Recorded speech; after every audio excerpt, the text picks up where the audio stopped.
Welcome to Being Intrepid, where we share practical insights from leaders shaping the future of talent and learning. I'm your host, Sam Herring.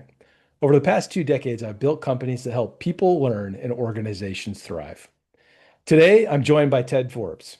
Ted is a seasoned CHRO who has led the HR function for brands like Cotopaxi and Backcountry. Prior to that, he ran talent management for United Airlines when they were going through their merger with Continental. He was also the CEO of the Darden School Foundation and previously served as Chief Learning Officer at Capital One. Ted is now a coach, consultant, and the author of the upcoming book, Making HR Matter: What CEOs Want from HR and How to Deliver It. Ted, welcome to Being Intrepid. Thanks, Sam. It's great to be here, and it's especially great to connect with you after all these years.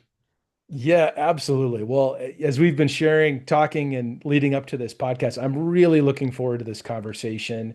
This, I think, is going to be one of those master class sessions that we is required learning for every aspiring chief learning officer, and frankly, every chief learning officer, because we're going to talk about the business of learning and how to connect that to the CEO's agenda today. So, Ted, let's start off. You've had a pretty unconventional path to the CHRO seat across learning, talent, and operating roles. Tell us about this journey, and what makes HR credible in the eyes of the CEO. It's great lead into this. And let me just caveat this. I have two dogs out in the hallway, so if they bark and we get a little dog noise, it's just the way it is. So my All apologies. good, all But good. I think I heard mine in the background too. yeah, yeah, that's what we do these days. So, it's interesting, Sam. My journey started out in a really strange way. I graduated from business school at the University of Virginia, went to Darden. Mhm. And after doing that, I spent a lot of time looking at strategic alliances and joint ventures and mergers, playing in a consulting role. And Mhm. our walking in question, I was still part of the Darden School at that point. Our walking in question was, okay, so if you look at the data, 70% of these things, quote unquote, fail. And Mhm. you could define fail in any number of ways. But our question was, why is this? Yep. And we approached it from a perspective of the finance people and the strategy people can make the numbers work every time. So Yep. you put Yep. together the business case, the numbers work, it's NPV positive, it achieves the IRR you're looking for, but they fail. So why do they fail? And we dug into it. Long story short, what we found was that there were three factors that caused most of these things to go south, and they were the people, the culture, and expectations. Mm. And so, the people might not mix well, the cultures might not be a good fit for one another, or there were drastically different sets of expectations walking in. But those were the factors that caused them to fail. And it led me down the path of like, okay, this is really interesting. So we spent a lot of time Mhm. working on that project. And one of the things that we did was we had an executive education program at Darden on Mhm. alliances and joint ventures. And Mhm. I was part of the team that, participated in teaching that. And one of our clients in that, or one of our participants in that program was Capital One. So now Okay. wind the clock forward. I graduated from business school in 1993. I spent the next more or less 7 or 8 years having a good time doing work in the merger integration space. And then 9/11 happened. And when that happened, the bottom fell out of everything. And I found myself going from a pretty healthy consulting practice into nothing. And so the guy who was the head of HR at Capital One at the time had always said, "Hey, if you ever need a job, let me know." So I picked up the phone and I called him and I said, "Guess what? I need a job." Yeah. Long story short, I fell into HR by accident because after passing all the crazy tests that Capital One asked, people to succeed at in order to get hired, I drove up to Northern Virginia. I sat down in Matt's office and I said, "So, what do you want me to do?" And he said, "I'd like you to work for me in HR." And if there had been one of those little bubbles over my head at the time, it would have said, "Oh crap, are you kidding me?" Abort, Um, abort. yeah, because having been in business for the last, quite a while, Yeah. HR was where losers went to die. And I Hmm. thought, oh Hmm. my God, I'm a loser. I'm going to go there and I'm going to die. And I said, the bubble didn't say all this, but my inner Right. dialogue. So I said to Matt, hey, I really appreciate the offer, but I know nothing about HR. I have no background in it, and I'm not going to be, I'm not going to be able to hit the ground running. And he said, that's exactly why I want you to work with me, because you're Yeah. not tainted. Yeah. And so I fell into HR by accident. And my first assignment was to be the HR business partner to the CFO of the company because Dave Willie had gone to Darden. And so Yep. Matt said, hey, you Yep. guys went to the same business school, so you'll have something in common. And I'll never forget my first global finance leadership team meeting, which was maybe 2 or 3 weeks into my time at Capital One. Walked into the conference room there, sat down with Dave and all of his direct reports, and they started working through the quarterly financials, talking about what was going on. And I started asking questions about cash flows and income statements and balance sheets. And they all looked at me like, wait a minute, you're an HR guy. You're not supposed to know this stuff. Yeah.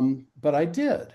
And so that was thing number one that I learned in that process is that being literate around financial statements is a really important thing for Hmm. HR people to do. And Hmm. it's also unusual, or at least it was at the time. Now, this is in 2001, so 25 years ago. Yeah. Um, Yeah. the other thing that I brought into it is I didn't bring a classic HR mindset. Yep. I had spent time in the work on alliances and merger integration and the like, thinking about how to make these things successful. And so Yep. my mindset walking into the conversation was, how do we make things succeed? And I think a lot of HR people don't walk into things making that assumption that they want things to succeed. They walk into things thinking, how do I protect the company from liability? Right. So, Right. I walked in with what I call a yes mindset. And most HR people, I think at the time, and some still do today, walk in with a no mindset. Yeah. So that Yeah. was my key takeaway from that was know how the business operates, speak the language of business, focus on finance, and emphasize the yes, not the no. So that's my little story. Yeah, that's great. I mean, it's such a unique journey, and now we understand why. So you used the word just now. You weren't the CEO's perspective was you weren't tainted. So in the book, you also make the point that CEOs see HR as a compliance operation, sort of necessary evil, or at best, or perhaps even irrelevant, and they're trying to work around it. Why do you think that perception has stuck around for so long and persists from the time when you entered to today? Yeah, it's a great question, and it's one that we wrestle with in the book. Our hypothesis is that the no mindset continues to prevail. Yep. Largely around protecting the company, avoiding exposure to legal or compliance issues. And those are all really important things. I don't want to Yeah. suggest that they're not. Yeah. Um, but there's a mindset or a perspective that says protect versus a perspective that says grow. Yeah. And I think the reason that many CEOs and C-suite leaders see HR as still irrelevant is we describe in the book what we call a doom cycle. And the doom Yeah. cycle Yeah. is if you have low expectations of your HR function, then you're going to Hmm. get low performance. And if you get Hmm. low performance, you're going to continue to have low expectations. So Yep. it's partly driven by the fact that many HR people still play in this old tactical protect the company perspective. And many business leaders haven't experienced anything else but that. Yeah. And Yep. so when a CEO or a CFO or a COO or whomever is exposed to somebody who understands the business, knows how to speak the numbers, thinks in Yep. terms of financial outcomes and bottom line impact instead of just, measuring activities and how many days does it take to fill a rec and that sort of thing, then a little bit of a light bulb goes off. And they're like, wow, I need more of this. This is what I want. And so that's our hypothesis in the book is that the way you make HR matter is that you Yep. connect it to the bottom line of the business. And we describe an idea in there, which I think we'll probably talk about later, maybe. We call it income statement thinking. And it's Yep. just the ability to tie what you do to the income statement. And it's really a simple concept. It's, Yep. revenue minus costs equals profits. Yep. But if Yep. you can't connect your work to that, Yep. then you have to ask why you're doing it. And most executives find that refreshing. And when they get it, they say, give me more. Yep. Yeah, absolutely. We talk about it in our business is like what workflows are we connecting to that drive EBITDA? Are we how are we driving helping a customer, drive revenue up or cost out? So, what strikes me in this moment when you talk about the focus on a tactical HR, there's incredible risks right now to being in that staying in that space is because we're in this AI transformative moment when AI is highly capable of taking over, particularly those tactical workflows, even stepping into analytical workflows. So and so that there's a risk in staying in this space right now as AI is consuming this. So how do you look at this? How does this raise the stakes for HR? That the risk was already there and now it's heightened. How do you look at that with this in this moment that we're in today? Yeah, I view it as, having been around for quite a while. I mean, you can see I got a lot of gray hair. We see from time to time these new things pop up, and Yeah, AI is revolutionary. And I honestly think it's like many new technological developments. We don't know where it's going to go. yeah, Um, I'll a quick story, Sam. You and I met when I was the CLO at Capital One, that's and one right. of the things that we were doing at that time was we had designed what we called audio learning at Capital One. And Yeah, you'll recall this because we talked yeah. about it a lot, but it's illustrative. The iPod came out. And it Hmm. was new technology. You could store things on it, you could listen to it. And we had a company where people worked in Richmond, which is where most of our operations were, and then in Northern Virginia, where the corporate headquarters were. And there was a bus going back and forth twice a day, moving Yeah. people around. So we thought, how do you make that time productive? Mm, And we mm, thought, mm. hey, iPods, let's put content on iPods, right? And then people Yeah. can listen to it and they can learn when they're in this commuter bus. So we approached Apple, and Apple was like, "No, this is a music thing. We don't have any interest in using this for corporate learning. Are you kidding In- me?" Interesting. But look at it now. It's like Yeah. what we're doing. I mean, we're Yeah. on a podcast, and Absolutely. people are probably listening to this podcast on their phones, which is the next evolution of the iPod. So technology evolves in ways that we don't anticipate. Yeah. Great I think example. my sense of it right now, Sam, is that AI is largely focused on what I'll call swapping, which is how Hmm. do I use Hmm. AI to take the place of something that I'm currently doing? Yeah. And that makes a lot of sense. So HR is looking at how to swap things. We're looking at like today in the news today. You saw the layoffs at Microsoft, the layoffs at Meta, and the reason that they're Hmm. doing that is because they have to reallocate their capital. So they're Yep. taking money away from headcount and allocating it to HR, to AI. And HR is playing a role in that, right? It's like who are we comfortable saying that we don't need anymore, and how do we replace the money that we're spending on payroll with investments in AI? So HR is focused on this swapping thing right now. Yep. Yep. Um, and I think that's an important aspect of it, but it's not super strategic. Right. And where I Right. think it's going to go is that AI will certainly replace a lot of the tactical work that HR Hmm. people have been doing. And Hmm. that's good because it opens up the door to a lot of strategic work. Hmm. So Hmm. I think HR people who are cognizant of that swapping phenomenon and think about how do I get ahead of it Yep. are looking at it and saying, how do I use these tools in a more strategic way? And the hard thing is the tools are evolving so rapidly. That's It's, right. Yeah.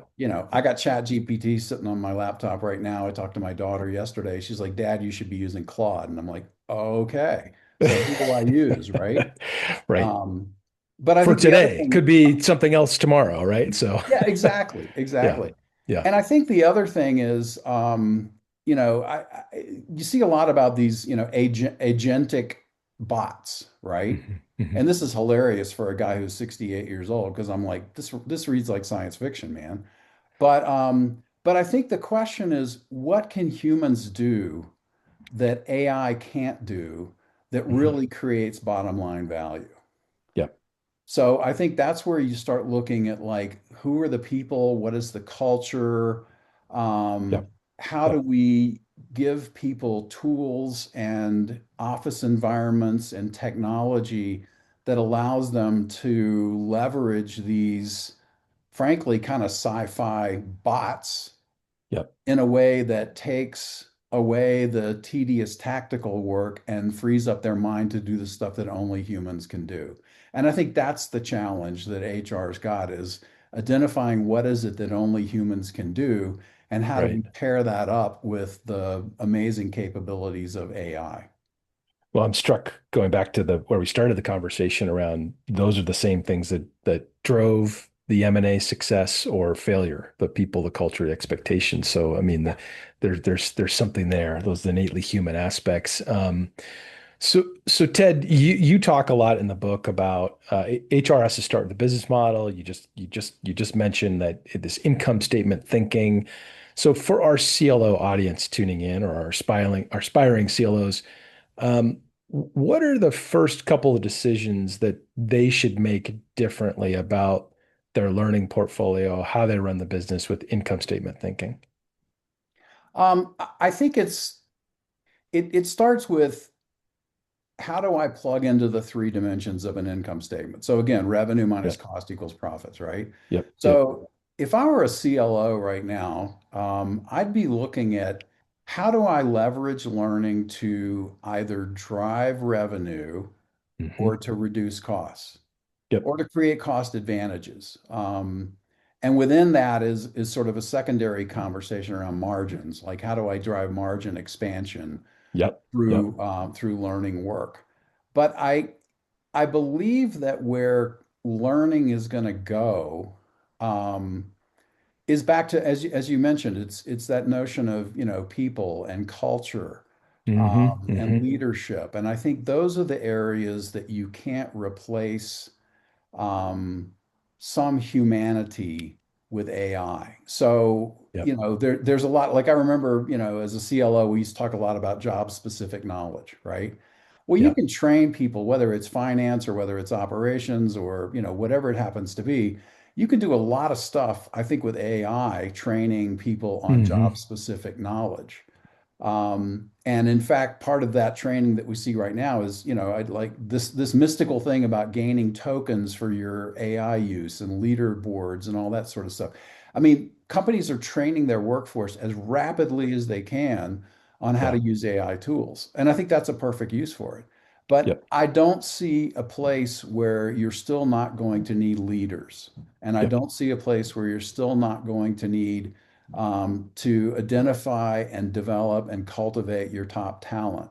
And I don't see a place where you're going to not need culture in an organization or in Yeah. partnering with other companies. So again, it's that humanity thing that I think is the space that CLOs need to do both. They need to do the job specific work Yep.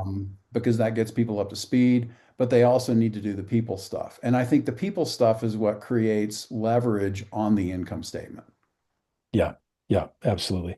And can you connect the dots there for us a little bit? Like, do you mean like building leaders who understand the how to move the income statement, or is it broader than that? Is it about like how engagement moves the income statement, or all these things? It's, honestly, a lot of it is around the notion of driving productivity, for example. Let's get Yeah. on the Yeah. expense side of the income statement. Yeah. So if I can develop a more productive workforce hand in glove with AI, because Yep. AI is an incredible productivity tool, if I can develop essentially do more with less, then Yep. I get more productivity on the cost side, which helps drive margins up. Yep. And Yep. so if I'm a CLO, I need to be looking at are the programs that I'm offering driving productivity? Now, let Yep. me give you a very specific example. One of the ones that people often think about is the retention math. Okay. Yeah. And you Yeah. look at, how long do you retain your workforce? And the longer you retain it, you're inferring that they will stay productive because they've been there. You don't have to do training costs, and it's a cost avoidance mindset. Yep. I look at retention differently. I look at it through the lens of who are the people who are driving economic impact. Yep. And Yep. so if I'm a CLO and I have a high potential development program, which most Mm-hmm. CLOs operate on Mm-hmm. behalf of their Mm-hmm. companies. Heretofore, we have used, the old nine box, performance versus Yep. potential. And Yep. I got a lot of problems with that nine box. First of all, performance is looking in the rearview mirror, right? Yep. Past Yep. performance does not guarantee future results. Yep. And then the other thing is and I'm sure many of the people on this podcast who are listening have sat in those talent review conversations where the operating people are going, "What the heck is this potential? How do we define it? I disagree Yep. with you. You think it's this, I think it's that," and you get wrapped around the axle with potential. So one of the things that we write about in the book is flipping that nine box on its head. And we still use a nine box, but instead of having performance and potential, we have culture on one axis and economic performance on the other axis. Okay. And Yep. I usually do the vertical axis with culture, and at the top of the top Mm-hmm. side of the vertical axis, it's the people who are the role models for your culture. Yeah. So Yeah. those are the Yeah. people you're going to put out. You're going to send them to conferences. You're going to put them in front of people doing interviews. You're going to have them out talking to other organizations or news agencies about the unique culture of company X, right? Yep. So they Yep. role model your culture. And then on the horizontal axis, at the far end of that, is people who contribute extraordinary economic value. Yep. And that can be, Yep. Yep. they can drive revenue, they can drive innovation, they can drive new customer segments, they can be product development people. But whatever it is that they do, they're doing it in a way that creates unusually robust economic value. And so Right. now, if you go Right. to the upper right-hand corner of that, your high potential people are the folks who drive extraordinary economic value and are also the role models for your culture. And those are the people you want to invest in. Nice. So Nice. that's I how love. I think about, like, as a CLO, talent is a big part of what we do. Yep. That's how I think about investing in talent is you invest in the people that keep your culture, grow your culture, and drive economic value, because those are the people you want to bet on for the future of your company. And that's how you Yeah. tie it to the income statement.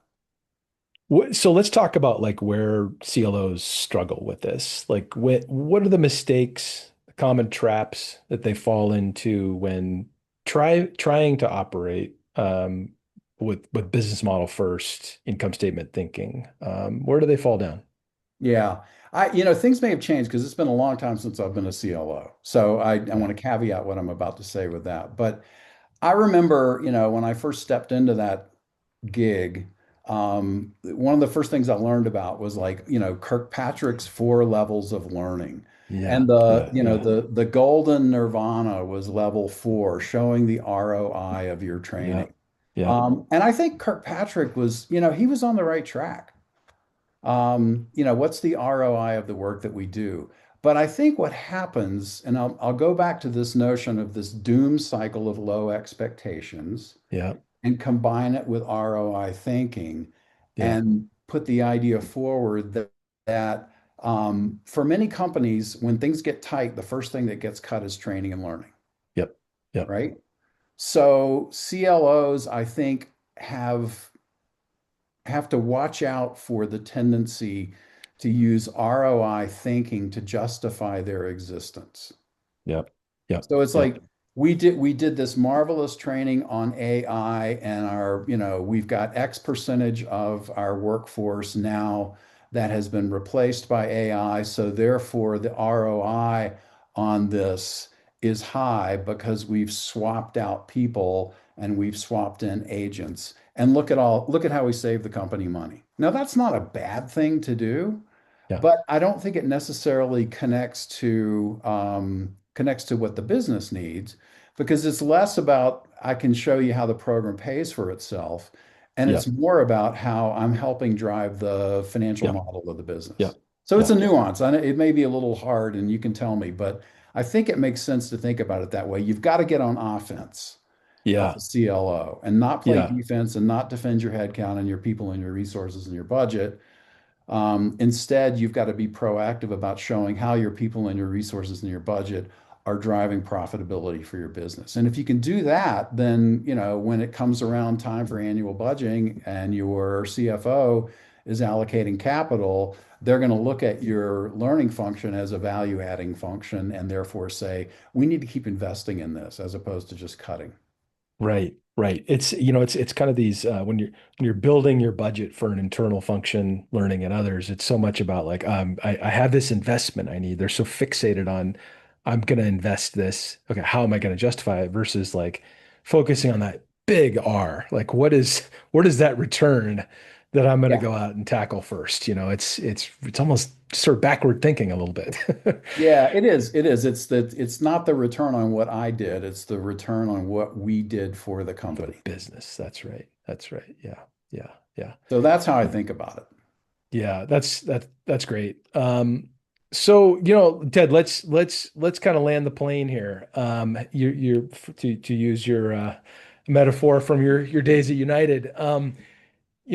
A few years from now, AI, going back to the AI conversation, it's going to be deeply embedded in how organizations operate. And I'm thinking about what is going to separate in your mind those learning and talent leaders who've become an indispensable advisor and partner to the CEO versus those who get left behind. So Mhm. this is partly an AI consideration, but it's really comes back to the core message you're talking about with income statement thinking. Yeah. We um we posit that there are four what we call essentials to Hmm. relevant HR. Let me just put that idea out there for you Yes. because we talk Yes. about relevant HR as being the core of what we write about in this book. So, what makes HR matter is that it is relevant.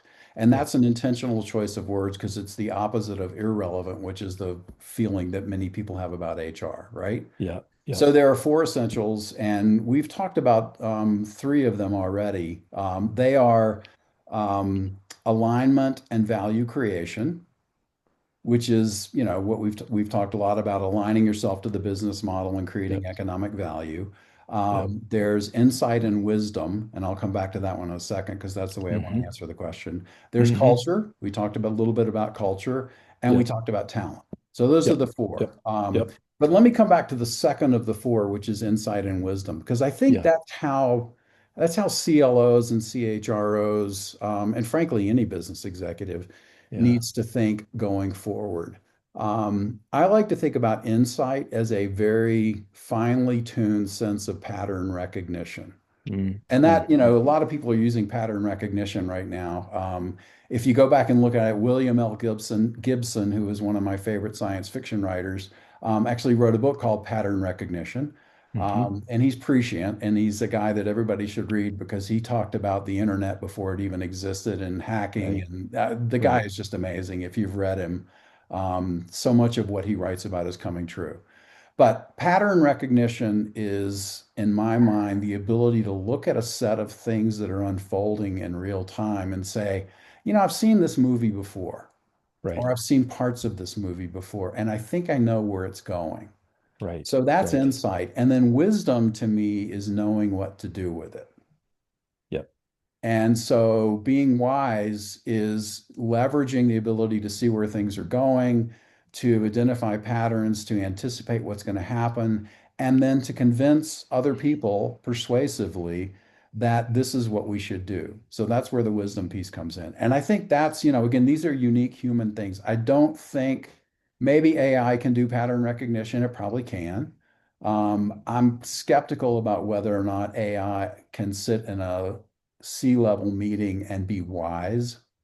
Right, right, That's a unique human thing. So right. now, having set that up, I'll answer your question directly, which is um, I think what CLOs and CHROs need to do is develop that ability to anticipate and Hmm. to align people around what we're going to do with what we've seen and to move forward. And it's Yep, just the old, it's that old saw about being able to see around the corner. yep, But that's really what it is. yep. I remember when I was in business school, and gosh, this is going back a long, long ways, but we read this case study about Nissan coming into Mexico Uh-huh. to develop a production facility in the mid 1960s. Okay. And one of the first things that Nissan did was they started investing in the school system and the public school Mm, system and the areas of Mexico where they were going to build production facilities Yeah. because they knew that they were going to educate kids who, when they graduated from high school, were going to find jobs working at Nissan. Right. And that's Right. the kind of thing that I'm talking about. Is like, how do you anticipate what you're going to need now and start moving things in the right direction so that you're ready when the time comes, and you connect that to the uniquely human aspects of things that AI can't do. Right. This is great. I mean, that's incredibly leaving us on that forward thinking note, Ted. This has been fantastic. Thank you for joining me today, for sharing your wisdom, your insights with us and with our listeners. So, Ted, if listeners want to learn more about your work and your writing, where can they find you, connect with you? Yeah, Sam, first of all, thanks for having me on this. It's so much fun because, for those of you who are listening and watching, Sam and I have known each other since, my goodness, 25 years now. That's right. So it's fun to come full circle with that. But find me on LinkedIn. That's the Okay. easiest way. It's Ted Forbes, nothing fancy. Okay. And, if you send me a connection request and just mention that you saw the Intrepid podcast and you saw the conversation that Ted and Sam had and you'd like to connect, that's the easiest way to do it. I'm honored to talk to people. I like to be very accessible and open and transparent. So Awesome. um, connect with me. And when is your book coming out? The book is coming out in June. We're Okay. just a month away. June the 3rd is our publication date. Awesome. And we're Awesome. super excited about getting it out there. And tip of the hat to my colleague David Alsop, Yeah. he's the CHRO at a company in Salt Lake City called Ultra Dent, which is a B2B organization for dentists and the equipment that they use to take care of our teeth. Uh, Fantastic. Well, I mean, I commend the book to our listeners. You've gotten a taste of Ted's thinking today, and it's worth a read. So, listeners, if you enjoyed today's episode, my ask would be to share it with at least one person who you think would benefit, and be sure to follow us wherever and however you listen to podcasts. So that's a wrap. Until next time, stay curious, chart your own course, and keep on learning. Thank you.